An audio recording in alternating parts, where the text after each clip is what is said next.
बिस्मिल्लाहिर्रहमानिर्रहीम, अस्सलाम वालेकुम, वेलकम टू माय चैनल। तो दोस्तों, आज हम प्याज के साथ बहुत ही मज़ेदार और आसान रेसिपी बनाएंगे। तो ये रेसिपी बहुत ही कमाल की, बहुत ही कम वक्त में बन जाने वाली रेसिपी है। अगर आपका कुछ भी पकाने का दिल नहीं करा, यह वक्त बहुत ही कम है, या इसके अलावा घर पे कुछ भी पकाने का नहीं तो इसको ज़रूर ट्राई कीजिएगा। बहुत ही ज़बरदस्त टेस्ट बनता है, बहुत ही आसानी से इसको झटपट बना लेंगे। चलिए इसको बनाना शुरू करते हैं। तो यहाँ पर इस रेसिपी को बनाने के मैंने 3 मीडियम साइज के प्याज लिए। प्याज को इस तरह आपने ना ही मोटा ना ही बारीक इस तरह काट लेना। साथ में आपने अपने टेस्ट के मुताबिक जितना आप तीखा खाते हैं उतनी आपने सब्ज मिर्च लेनी है। आधा लीमू का हमने जूस लेना है। इसके अलावा 1 टेबल स्पून यहाँ पर हमने मस्टर्ड ऑयल, सरसों का तेल लिया। अगर आपके पास ये सरसों का तेल नहीं तो आप दूसरा ऑयल में भी बना सकते हैं। तो दोस्तों, आज की हमारी रेसिपी बहुत ही मजेदार बनने वाली है। वीडियो के अंत तक देखिए, लाइक और कमेंट जरूर कीजिएगा, चैनल को सब्सक्राइब कीजिएगा ताकि आने वाली तमाम वीडियोस आपको मिलती रहें। तो यहां पर सरसों का ऑयल को अच्छी तरह गर्म कर लेंगे। तो इसी के साथ हाफ टी स्पून ऐड कर लेंगे कलौंजी का और हाफ टी स्पून लेंगे राई दाना। इनको हल्का सा फ्राई कर लेंगे। तो आज की रेसिपी को हम बहुत ही कम मसालों के साथ बनाएंगे, लेकिन इसको बनाने की तरतीब ऐसी है कि इसका बहुत ही जबरदस्त टेस्ट बनेगा। बहुत अच्छे फ्लेवर्स के साथ इसको बनाएंगे। इसको बनाने से किसी भी किस्म के सालन की जरूरत नहीं पड़ेगी। आप इसको रोटी या चावल के साथ आसानी से खा सकते हैं। तो यहां पर इन दोनों चीजों को हमने फ्राई कर लिया। 3 से 4 मैंने सूखी लाल मिर्च ली, उसको 2 पीसेस में काट लिया है। लाल मिर्च ऐड करने के बाद उसको भी हल्का सा फ्राई कर लेंगे ताकि उसकी खुशबू जो ऑयल के साथ अच्छी तरह मिक्स हो जाए।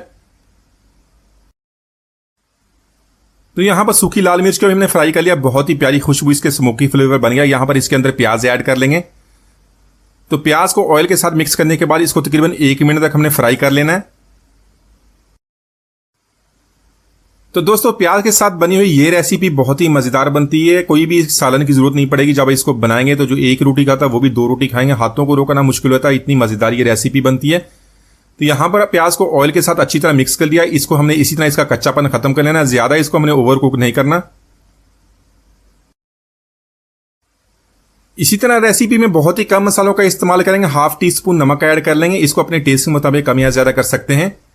साथ में हाफ टी स्पून हमने कूटा हुआ जीरा इस्तेमाल करना है। इसको अच्छी तरह मिक्स करेंगे। मिक्स करके इसको हमें थोड़ा सा फ्राई कर लेना ताकि इनके जो फ्लेवर्स अच्छी तरह मिक्स हो जाए। तो आज की ये हमारी रेसिपी आसान होने के साथ साथ बहुत ही कम पैसों में बन जाती है। ना ही इसके अंदर लहसुन अदरक का पेस्ट इस्तेमाल होगा, ना ही इसके अंदर हमें टमाटर का इस्तेमाल करना है। इसी के साथ इसमें सब्ज मिर्च ऐड कर लेंगे। सब्ज मिर्च भी जो आपने तीखी इस्तेमाल करनी है अपने टेस्ट के मुताबिक, इसको भी कम या ज्यादा कर सकते हैं। तो यहां पर सब्ज मिर्च को अच्छी तरह मिक्स कर लेंगे ताकि इसका फ्लेवर प्याज के साथ अच्छी तरह मिक्स हो जाए।